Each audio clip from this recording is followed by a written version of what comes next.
Hey everyone, my name's Andy from Finding Value Finance. I'll be your host today. We're bringing back on Kasper from UseLink. He had an idea. We're going to try it out. Why not? Um, we grabbed a couple of charts each. We're going to share those charts. They could be of importance or not importance, just things that we're looking at.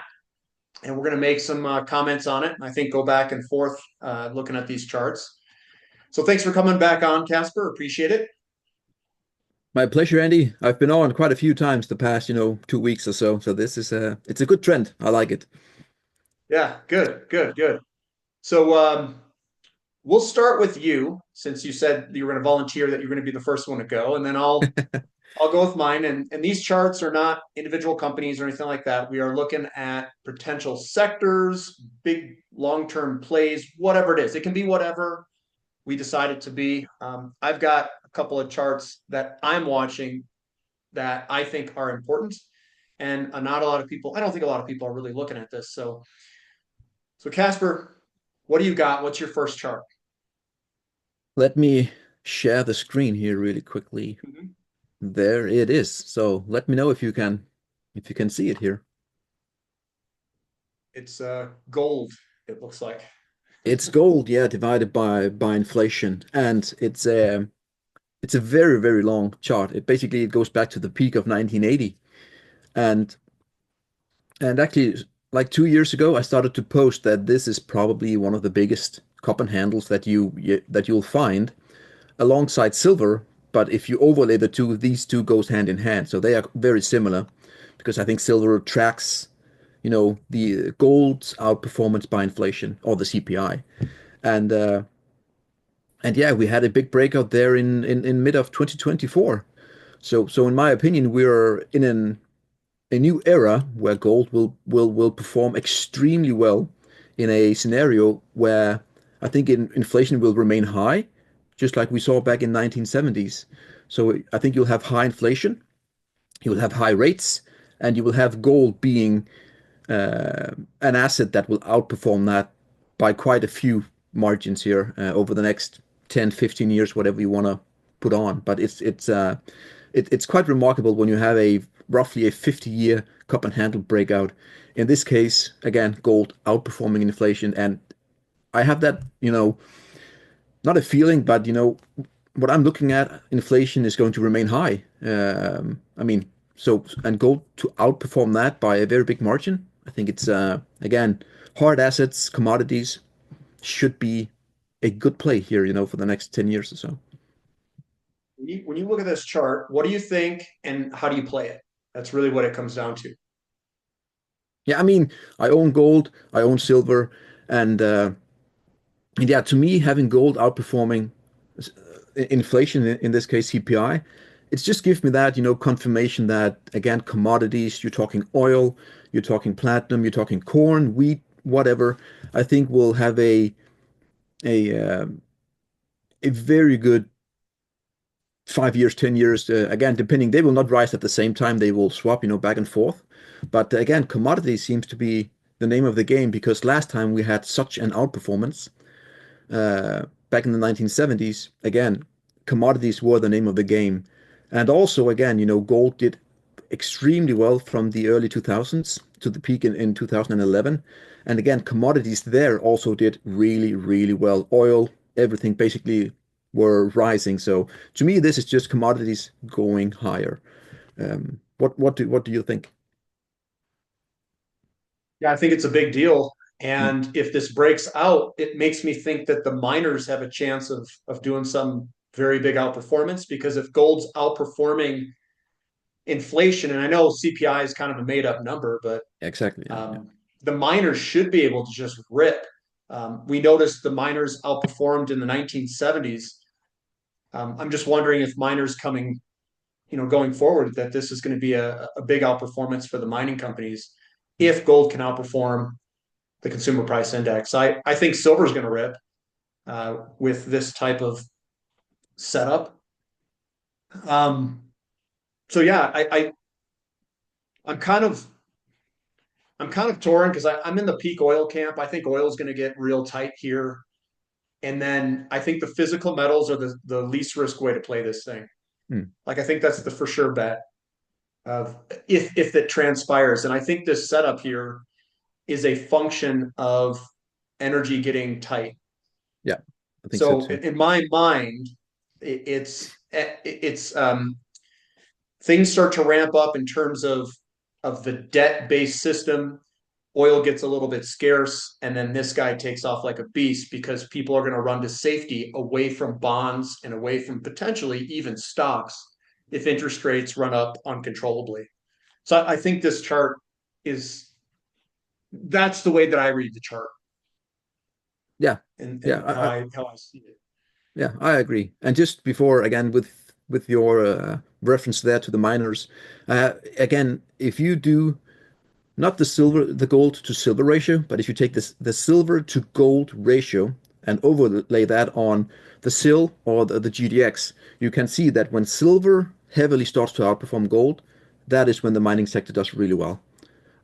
Platinum, copper miners, uranium miners, basically everything mining, iron, that is when it goes really, really well. So that is my by far the best correlation that I've seen, the silver to gold ratio. When it does the moves like it hopefully does, like we saw back in the 1970s, mining sector will heavily outperform.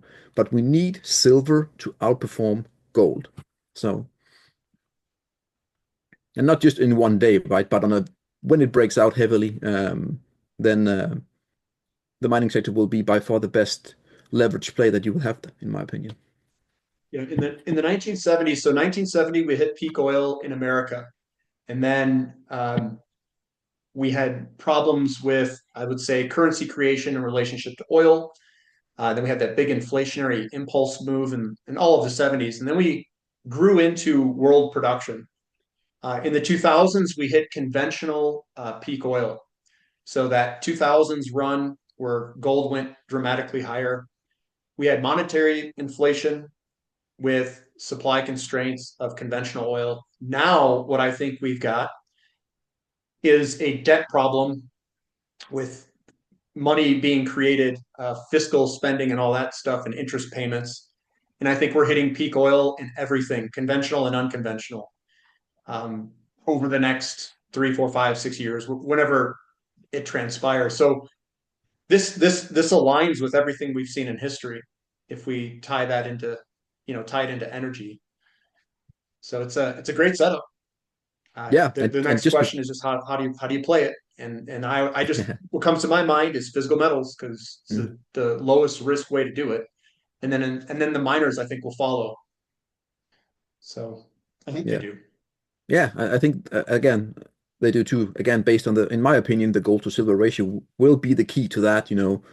Perfect entry into those. And to round up this chart here again, we broke there in mid 2024, and again at that point in time, the ratio was roughly 8. And if you do an extreme measured move, again from the cup here, you're pointing to roughly 50. So you will have gold outperform inflation by roughly 7 to 1. Go up 7 times more than inflation. Um, and if you take the handle measured move, we're talking like a double from that small impulse there. So yeah, gold is set to outperform inflation heavily, in my opinion. With that being said, inflation being high, so it moves as well. So it's on top of that. So yeah, Are we ready for my first chart then? let's do it. I will stop the sharing. Mine's not. Mine kind of ties in, but it's just people may not be looking at this. So here's mine. It may not be as cool as his, but mine is as simple as the M2 money supply, which pulled back and is now increasing, which I think not a lot of people are talking about. Not a lot of people have looked at the M2 money supply. Um, and when you take a bigger picture view, you can kind of see how this thing's starting to go vertical. So the M2 money supply is what causes this inflation. And this was us draining the reverse repo that kind of hid this Mm, decline in M2. And now, since the reverse repo started to run out, you can see our money supply starting to just ramp back up again. This is a big deal because when the M2 money supply increases like it is, and this is if you look at it from like a longer term view, if you were to do kind of like a linear move, like the rate over, the rise over run, the rate of change, you can Mm. kind of see that we are just increasing, increasing, and increasing this rate of change. So what kind of how I view this is when the M2 money supply does a vertical move, your energy supply can't keep up, which means that you're going to have this gigantic inflation based off of the design of the system. So this is something that I watch. And then I think this is happening in every single country in the world. In fact, this is probably the most stable of the group. Everyone else is going vertical, which means that if we are having this in all countries around all of the world, um, we are going to see ridiculous outcomes when people run to safety. So one of the things that I also look at is currencies priced against the dollar. So I know I'm combining a couple charts here, but I'm watching like Canadian USD and how this is down really low, and I'm waiting for a turn higher. Pressure starts to build in bond markets, and then it wants to, if they try to save the bond market, it'll start to transfer to the currency where they drop the currency valuation. And right now, a lot of people are looking for a bull market in commodities, myself included, but I don't think that bull market can happen until we start to see these commodity currencies start to outperform the US dollar. So the M2 money supply is turning up. We are seeing these big patterns develop in all these different currencies like Canadian USD, Australian USD, Brazilian USD, all those. And we just haven't seen them break out yet. So the pressure's building, and that's kind of what I wanted to share because I don't think anyone's really talking about this. I don't hear anybody talk about currency exchange rates all that much. Um, and this is my one chart is all these kind of currency exchange rates. The last bull market was this big one here. And I think we are squeezing up for another break higher. And if we do break down, I think it will be that slingshot move that gets everybody on the wrong side. So that's what I think. And that's what my quote one chart is the currency itself, money creation, and the USD value versus other currencies. What opinions do you have, if you have any? Yeah, I mean, if you can bring back on the chart again, Andy, it's actually a good Sure. way to look at the. You could take the Canadian one, but also the Australian one is fine. Is totally fine. That one there. You can also see there from the lows in 2000s, and when gold started to run, right? Again, what you're saying that the commodity currencies again, you can see the peak in this currency pair also peaked again in 2011, and that's also when gold last time peaked out as well. So I agree, we need the Canadian one to perform well against the dollar, to have more tailwind. Um, and then also, of course, the Australian one is a good example. I don't think it matters that much anymore because, as you were saying, I think it's more a debt thing, not as much, the USD being strong because we have seen gold be really strong in US dollars, while we have a period of extremely strong dollar as well. So it is, as you are saying, a debt issue at the moment. That is the big atomic bomb to basically blow off at some point in time. So the reason I bring these up is because if this starts to outperform and go up in all those different currencies, money's going to rotate into those currencies and away from dollar denominated assets. And Yeah. that's where I don't think people are looking because it's a way to chart and see that capital rotation of money is going to rotate away from the dollar to emerging markets and these other commodity currencies and or commodities themselves. And we're just waiting for that to happen. That strong dollar has kept has kept the rotation in it. Hmm. We were about to break out here, and then it came back down, and that's where a lot of the dollar denominated assets they kept going up. Yeah. So it's kind of like we're just sitting here waiting, twiddling our thumbs for this rotation to occur. That's why I'm showing these. Yeah, sure. All right, you're up now. It's my turn again. I will show you a chart that we talked about like 2 days ago.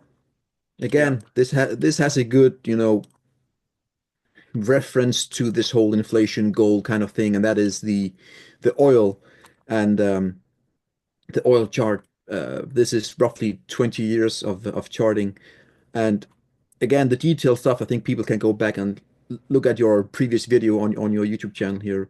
But the day before we went to, we were at like I think 75, and then we had a day yesterday up like 4% at one point in time, basically tagging that major $77 level that I mentioned was my, my big level to get through, and this whole thing here.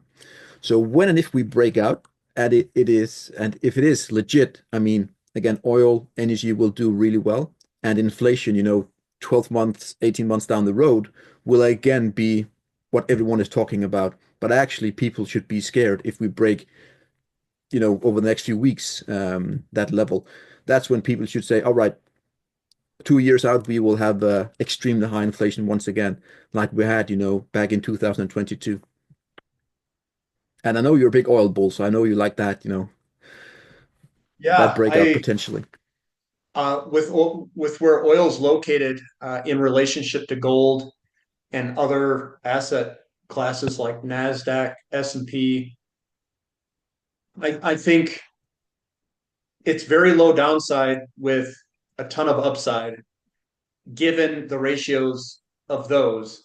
Right now, a lot of people are worried about a potential recession or pullback, but I mean, if I were to just look at the ratios and not look at and worry about the narratives or any of that stuff, I would say oil looks fantastic Yeah, for an entry point.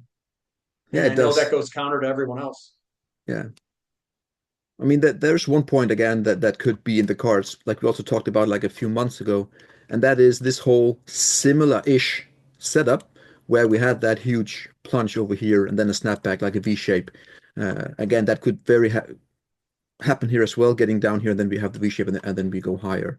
But again, if we break above, again, in my opinion, 71, excuse me, 77, if it is a breakout on a 4-year time scale, you should treat it as a massive, moment in time here, actually, until proven otherwise. So, in my opinion, look at where we are. Just you can just see how we're just tickling right here, 77. That is the line in the sand. Yeah, and oil generally goes up with interest rates, and interest rates have been going up. They kind of Mhm. usually oil leads, but Yeah. I would Also, say that. again, yeah, Yep. together with the dollar as well. We have these again. A strong dollar usually is also a somewhat of a strong oil chart. So Mhm.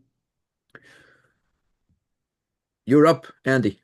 If you have one more, I don't know Okay, if you have one. so this is one that I'm watching, and it is the Nasdaq Composite Oh, okay. potentially topping out and eventually rolling over. I think that there's a lot of money located in the Nasdaq, and one thing that I'm watching, and I don't know if this will be a top here, guys. I'm Hmm. watching it for a top. Is that if this does top out and interest rates continuing to go higher is going to cause headwinds for the composite index.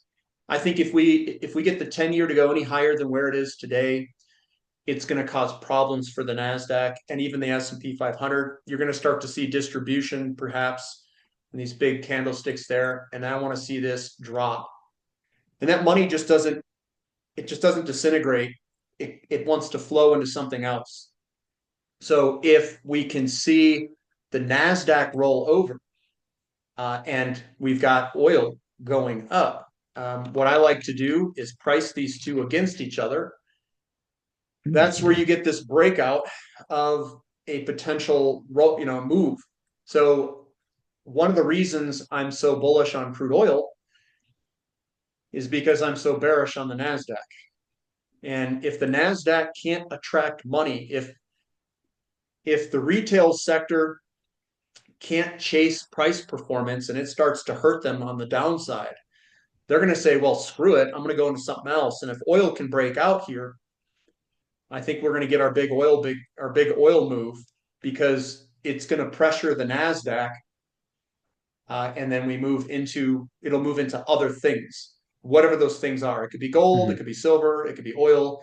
So for me, I think everyone should be watching interest rates, the 10 year specifically, and Yeah. this NASDAQ for rolling over if it does eventually roll over. So that's the one I'm watching. Um, I know I'm looking at stuff that's kind of like driving the markets, is what I'm saying. I think oil is going to be a huge benefactor um, if we see this roll over. I think money's just going to flow out of it, but it hasn't yet. We're No, it still hasn't yet. waiting. Yeah. And I agree. I mean, you don't even need the stock market to correct heavily. If you just stay within a range for like 2 to 3 years, people will start to get tired of that and seek somewhere else, right? Um, Yeah. so you I don't, don't know if I it's a mean, top though. no, it again, calling a top is difficult. Yep. But yeah, Yeah. Yeah, we'll see. at least it seems like a local top to me, uh, to start with. It could be something bigger, but we shall see. All right. Alrighty. My third bullet in the chamber here. A very, I will say, boring, not a boring one, but again, it is the the Reuters commodities, CRB index. And to me here, going back, from the peak from 2008, I know you watched these as well. So, these three mega impulses, then you have some reflation, and then you collapse again, and then you have the third impulse. And keep in mind how technically beautiful that actually is. The breakdowns over here as well. You have a big topping pattern also, and then you had the March 2020 mega puke down there. And ever since, basically for 4 years, we have gone up. Of course, pausing here for the past 2 years or so.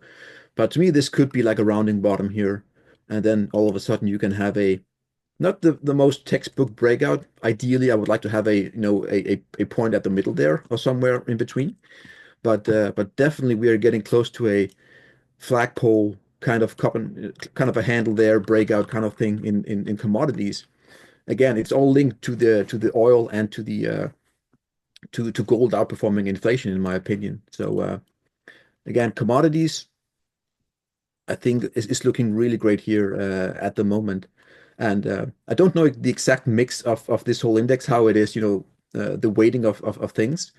But if you look at, for instance, wheat and corn, I think they're bottoming out as well after like 3 years worth of downtrend. And you're seeing all the softs doing really well. I mean, coffee has also broken a 45-year channel to the upside. I mean, if you add that on top, you're talking 500, 700% higher coffee prices in like 5 to 10 years. So all these soft commodities that you and I are buying, cattle, coffee, sugar, they look like they want to go way higher. Again, during this decade. So yeah, it's just has a great alignment to me.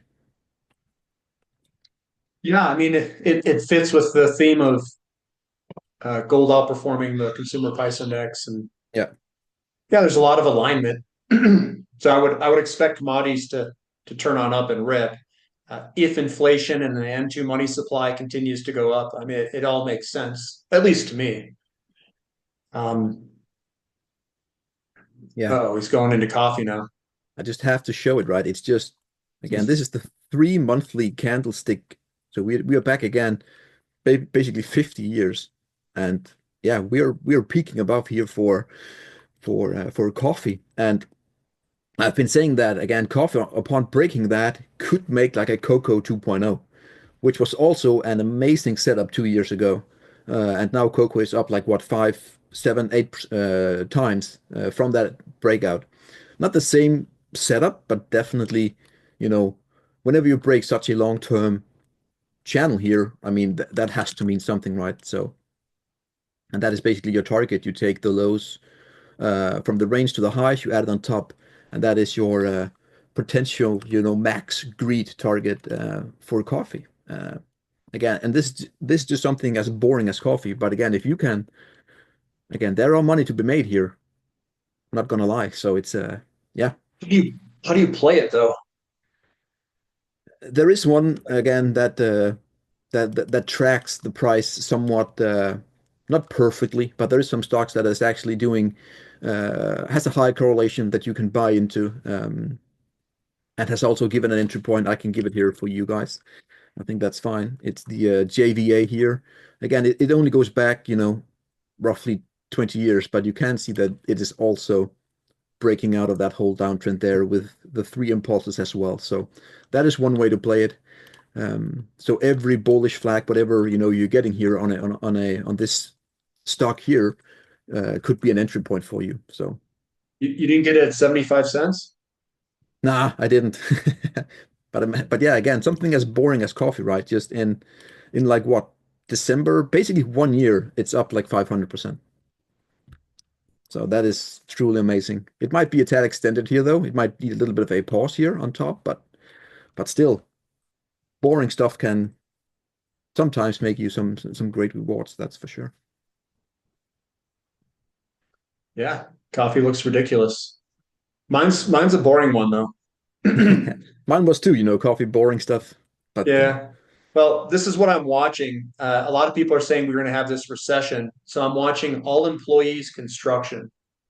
Um, I've been watching this okay, before a lot of these recessions. What occurs is you roll over in all employee construction in almost every single case. Um, this hasn't rolled over. So I've been watching it and looking for a potential rollover to see if we are going to get a recession. If we are, this generally leads it. So this was 2000 that it rolled over in May of '01. It rolled over in '07. It rolled over in 2020. That one should have been reactionary. Yeah. It rolled over in '89. That was that 90 hmm recession, 1991. This was '79. It rolled over, and then the rollover in '74. So this is a leading indicator for seeing if a recession's coming. And this is what I've been monitoring for that. Right now, I would say no recession. yeah, I think one funny thing to do, which we can't do here on the fly, would be to take that chart and measure it against a moving average like the 200 day or the 200 weekly, and make the 200 weekly moving average be the zero line, and then you can see this chart hovering around that, and to see if we are getting to the previous peaks when you measure the distance to that one. That could be quite interesting, and I think I'll do that after this talk here. Yeah. It's a good way to see if we are extended, because it can be somewhat difficult to see, are we close to a top or not. But if you are getting close to the recent peaks in relation to like a 200 weekly, then Yeah. You're saying if something kind of comes through here that you're looking at this distance. yeah, the distance, yeah, you can do that on a percentage basis or something like that. Then The the tough part though is in America, we're about 4.5 million homes underbuilt. So it's a like and that is humongous. Like that is a okay, gigantic number. In fact, we've never been that underbuilt ever. So what this should do, if homes were affordable, this would just keep going up and up and up and up and up until we basically build the homes and satisfy, at least I would say pretty close to that type of number, like 4 million or 4.5 or okay. 3.5, something like that. Do you know So how it was in '08? The leading up to that, do you know the numbers? I don't, so I'm just yeah, we asking. were way overbuilt in this Okay, section here as we were going up. That was like a huge red flag. The home builders all turned over. They're all going down in '06. The um, the inventory levels of existing homes were well above 6 months in '06, '07. Everything, we had a whole bunch of new homes in inventory. So this all rolled over. And when they say, when people talk about this unemployment Run rate, rate, yeah, yeah, this yeah. guy, the driver of all these is from your all employee construction for Oh, all okay, these. sure, okay. So the big moves here are coming from The this downfall, guy. yeah, okay, yeah, okay, So yeah. these big moves lower, that's where a lot of those the unemployment's coming from. Could And this you, is a yeah, inflationary area. okay, So I you think, lose your yeah. inflation and then you get Hmm. all the unemployment. Just for fun here at the end, Andy, try to do a ratio of the unrate divided by that one. Is there anything, again, I haven't been seeing this one Mm, before, nor that ratio. Is there anything that we can derive? Again, it's just on the fly, so we don't have I wouldn't do a just for, ratio of US construction versus unemployment rate. I I mean, wouldn't it's use just these as a ratio per se, because okay. Could you do I, a I would just look at it straight up subtraction or as I would just look at it as this and then look okay, for a okay. turn lower. Yeah. And then you want to look at other metrics alongside Hmm. of it. Um, it's kind of like I'm trying to think of what you compare this to.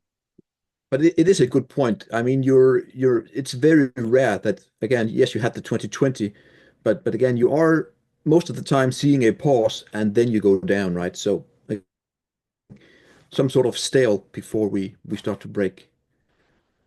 Oh, this doesn't have the history, but Ah, okay, okay. U.S. construction versus maybe like lumber or something, or maybe is lumber under over U.S. construction, because lumber would react first, and then Yeah. construction employment would act second, and then you could see it as a leading indicator. Maybe Hmm. is what Yeah, you could use, but because lumber would be one that you could look at if new homes are not being built, your lumber price should go down, and then unemployment should come behind it from construction employment. yeah, sure. Could you try to do it log scale? I think it's not on log, is it? No, just Mine for isn't mine. kickers. Yeah, there's log. Okay. It's kind of like expanding, no? Is it just me on the log scale? Yeah, you're If you have a look. saying this. Yeah, on the log scale, I think you can see the expand of that whole, yeah. Could be the Livermore, Yeah. right? Where we are into that final, I don't know. Well, in order for us to build that amount of homes, we got to build way more. I mean, we're not even close. So it would be like if you were to do it on a log, eek.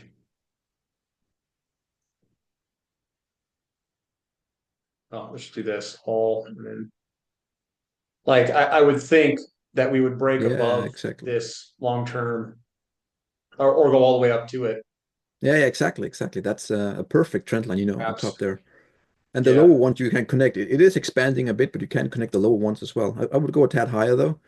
On the yeah, the front end. Yeah, exactly. Like that. Look at that. Yeah. Exactly. Yes, yes, yes.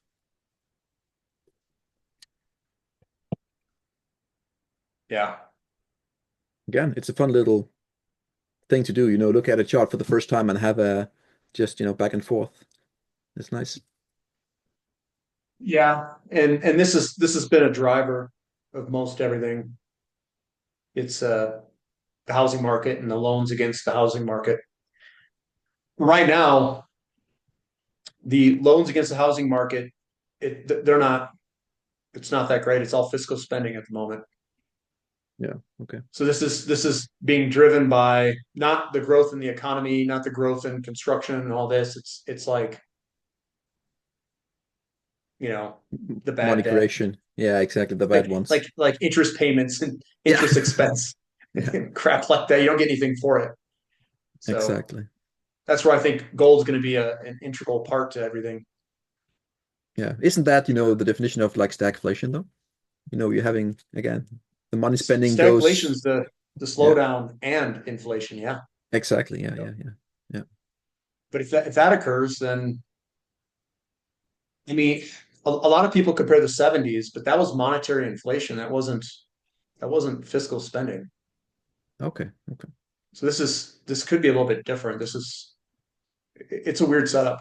Yeah, We haven't seen it in a very long time. true, true, true. So what else? Anything else that you want to share or talk about? No, not really. I think it was a fun little way to do things, you know. I had some charts, you had some, and then we just basically have a discussion, right? Just back and forth. What do we see? What do we think? And yeah, it's fun to do. Yeah, we can do a another setup, I guess, talking about I'll think of something. Sure, let me Be a little know. bit Let me know. different.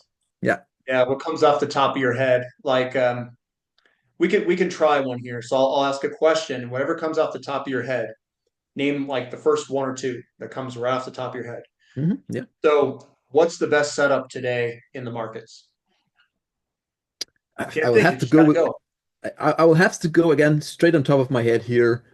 I have to say oil, right? We have been talking about it for so long. Again, to me, it is it's a big one to get above that 77. I mean, you rarely get these 4 year where you just have that pennant above a 15-year breakout line, you know, from '08. It looks fantastic if we get above there. And if we break until proven otherwise, you treat that as a mega breakout in oil. That is my first, you know, boom, thoughts. Yep. Short term nat gas, long term oil. Yeah, exactly. That's where I'm at. Yeah, And gas then looks good. and then I would go right into the precious metals, Hmm. platinum, silver. I like those two a lot. Yeah, Just platinum right off the above. top of my head. Yeah, platinum above, you know, let's extend it a bit and say 1100, maybe even all the way down to like 1050. That looks gorgeous. And I think we're like 10% away. But it has been stalling 4 years, just like oil has, more or less. So it's, yeah, platinum could be a major player. And by the way, platinum tracks, not as much lately, but it actually tracks oil quite heavily until 2018 for some reason. I don't know. But until then, it was basically 1-to-1, more or less, right? So it's, yeah. Dieselgate. Yeah, it could be. Dieselgate It could. scandal Yeah, by it could be. Volkswagen. Yeah, that's actually And a good now we're point. finally working through it. Yeah, yeah. Um, Wasn't that 2018 or was it earlier? yeah, 14? I think it was 18? somewhere around that time frame. I don't That's know if it was actually. exactly 2018. It might have been 20. I Yeah. don't know. It's 15? No, no. Is it 15? It's actually a It could funny be. way. I was thinking 2016, but I don't know. Yeah, yeah, Oh, 2015, September of yeah, 2015. yeah. Okay, yeah. But still, it's funny, you know, that 2 years later, that ratio breaks out or breaks down to some degree, right? Ah, okay. Anyways, funny. What's something that you are reading on Twitter constantly that just annoys the crap out of you? Like you think that people are sharing things that you just are like, what are they thinking? Or that's totally wrong. Like, what are you seeing out there that you think that you're seeing that's just maybe wrong or incorrect, or you just hate seeing it? It again, I said that you know, 2 days ago as well. And just as a disclosure, or I have made my, you know, money in the crypto space, so don't get me wrong, I'm in and out whenever, you know, the setup is there for me. But again, just the way people are or talking about it, you know, the terms being used that, you know, this whole thing, you know, Bitcoin is the whole created by God and whatever. I mean, to me, it's just, it's ludicrous to me, right? I mean, it doesn't make any, it's purely to get, you know, the traffic or the, you know, to your account so you can earn your you know, monthly, you know, payout from Twitter or whatever. But again, crypto, you can make a ton of money in crypto again if you trade it, in my opinion. And but yeah, again, the accounts that is just overly excited, you know. Whenever we have a 5% day in crypto, they're talking $1 million Bitcoin the next day. So yeah, that's my, you know, that's my thing. Again, I don't hate crypto, don't get me wrong. So it's I just hate those guys. Not hate, but I dislike them. Hate is a big word. Dislike. So I saw on Twitter, speaking of Bitcoin, this one guy put his base case was like 150,000. His like worst case is like 130 or 120. And his extreme case is like 200 something thousand. I'm sitting here like your worst case is like 120, which is 20 grand, 20% increase more than where we yeah, are yeah, today. So you don't think there's any chance of going down at all? Yeah. Yeah, and almost all of them when I read them, it's all about price projections. That is it. Hmm. No one talks about adoption. No one talks about the transactions behind it. No one talks about processing fee. Like there's nothing like fundamental to it. It's all just price, projection. And that annoys me. Yeah.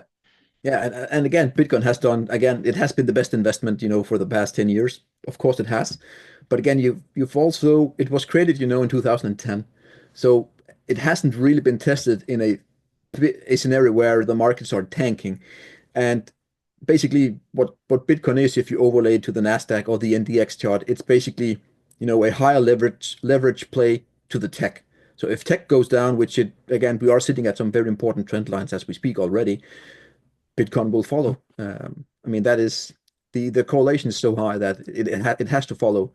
I would be surprised if not to, anyways. So yeah, it is basically new tech, right? So yeah.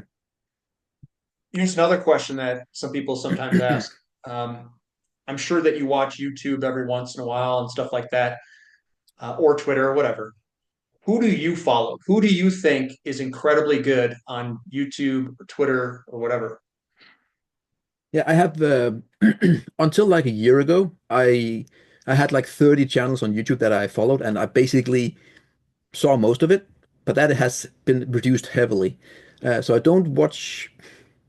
I watch like 5% on YouTube, but on Twitter, if I have to give like one guy that I think is really, really, really good at trading, technical analysis, it has to be my good friend Burak. I really, again, it might be the way that I do a similar style, but I think he's extremely, extremely good at what he's doing. And if you're on Twitter or X and you don't follow him, I think you're missing out heavily. I really enjoy his charting, extremely simple trend lines, channels, breakouts. I think that is I like him a lot. I really do.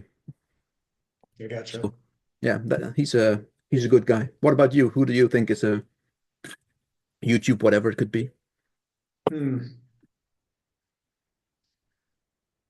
I mainly watch YouTube for like entertainment purposes to see what other people's opinions are, just so I have an opinion when other people ask me about it. Hmm.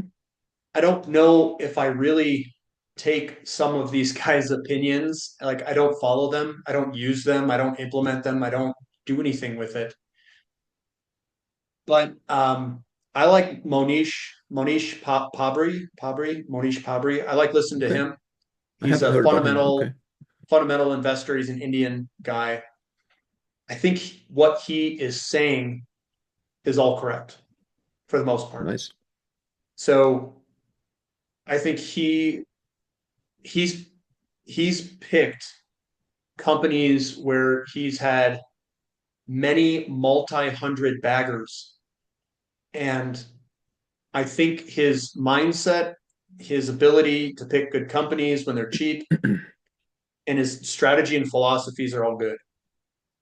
So I'm actually migrating more towards like the Buffett approach Mhm. Yeah. than I am. I use technicals, but I'm still kind of like I use them, but I'm like, well, I pull the trigger much faster than the technicals would tell me.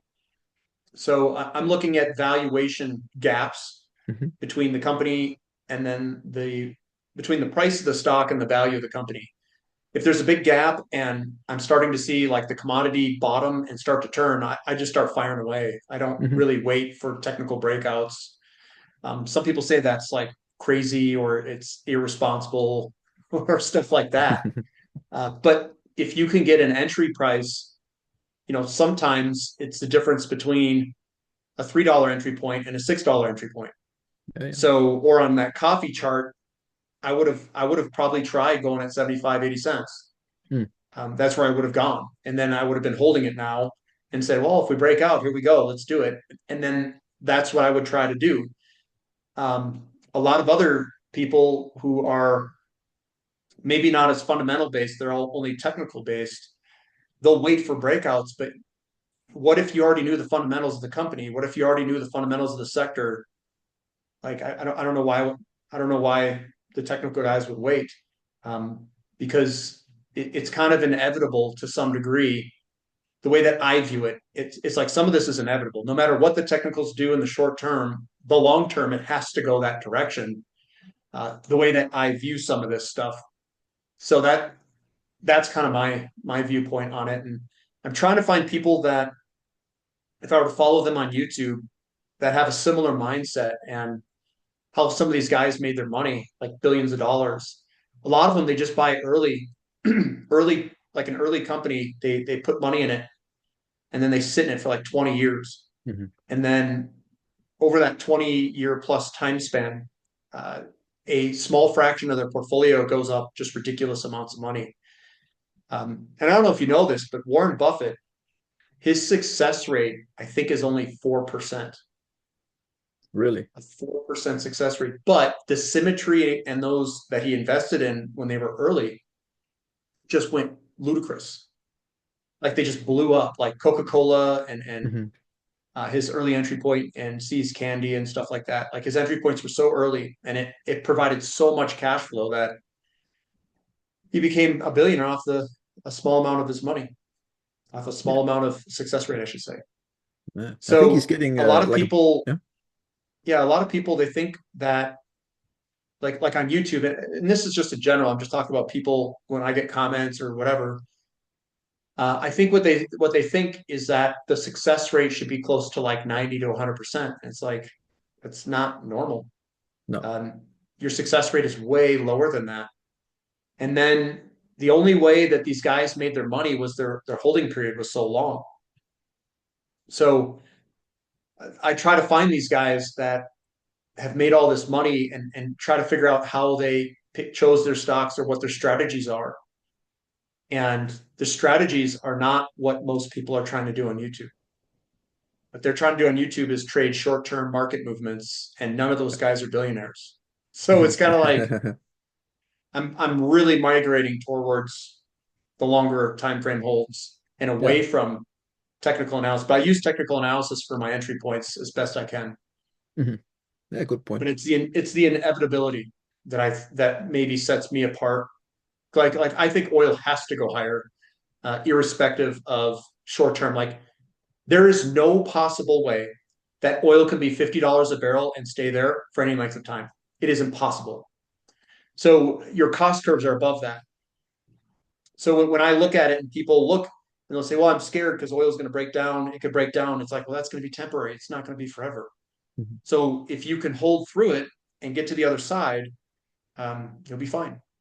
Yeah. Yeah. So if you don't take the loss, so to speak, you never had the loss then.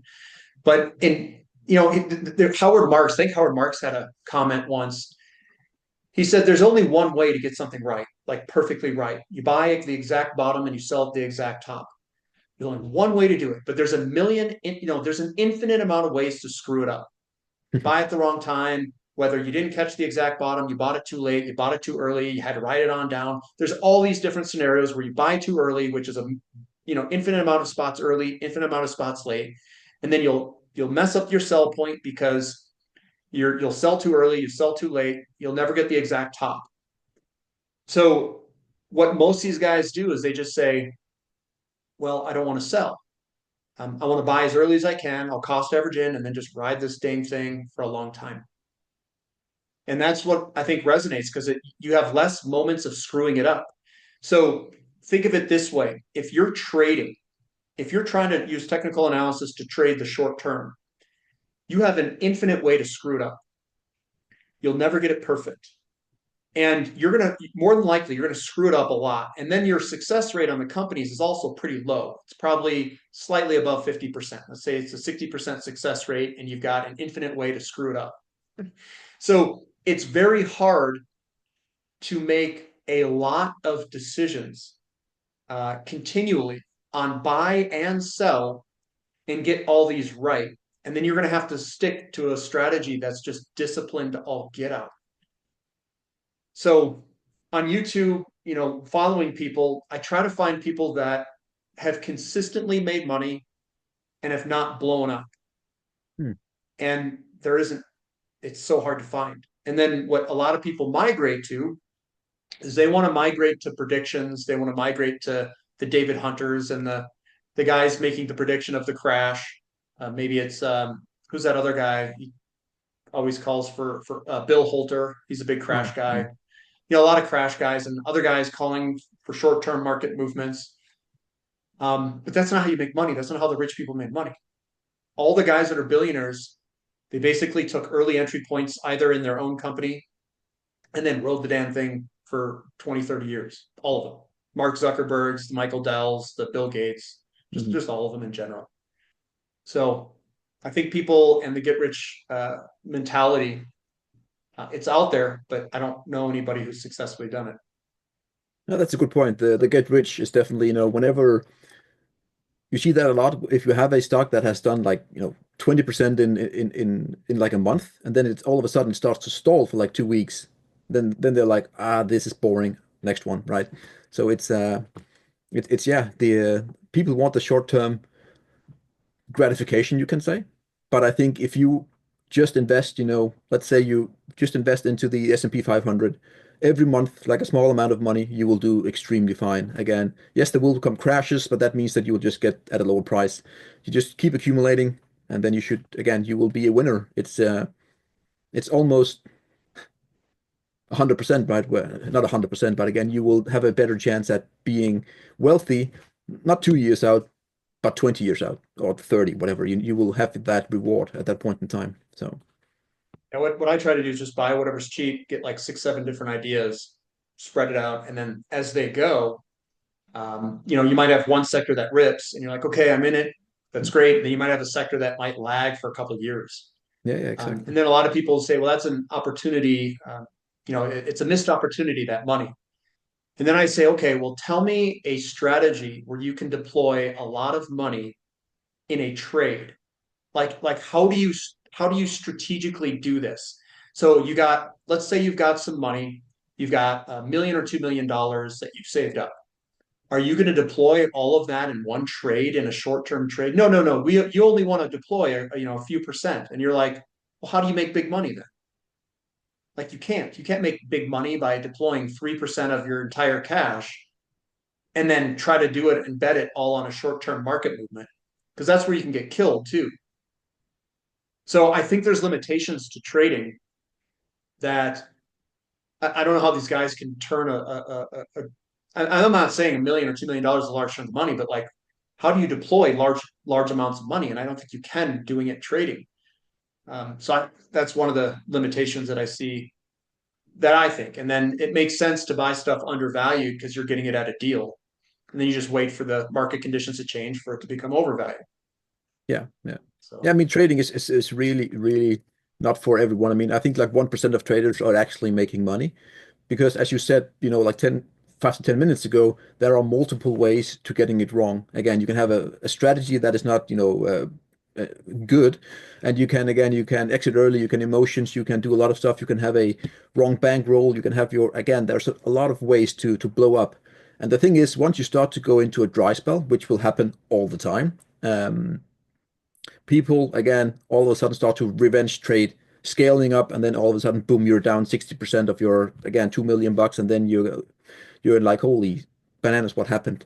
So it is very difficult to trade, but I think again, I'm also more of a longer term guy, but I use the technicals to get a good entry point, and we can talk uranium again, get a good entry point in 2020 and ride it as long as I'm happy with what I'm seeing on the longer term time frames, not the daily chart or maybe in the weekly, but the monthly. I wouldn't go below the weekly if you're looking at long term. So as long as it looks good to me, hey, I'm staying. So again, it's that's my way of doing it again. yeah, the what's tough with the crypto guys, the altcoins, they move so fast and so rapidly in both up and down Yeah, yeah, directions. yeah. If you lose in the altcoin market where you drop 40, 50, 60% in a day, you can't trade anywhere else in the market because you can't get the money back. Mm, Because like you need the altcoin to like bring you back up many hundreds of percents to get you to break even. So they're kind of stuck in the altcoin area with no way of really making their money back unless like I don't know how you could make money there. It'd be so difficult. You'd have to be in it before the move, before the big spike, because it moves so quick and so rapid in such a short period of time that you could get into it and be sitting in it for a long time before that spike occurs.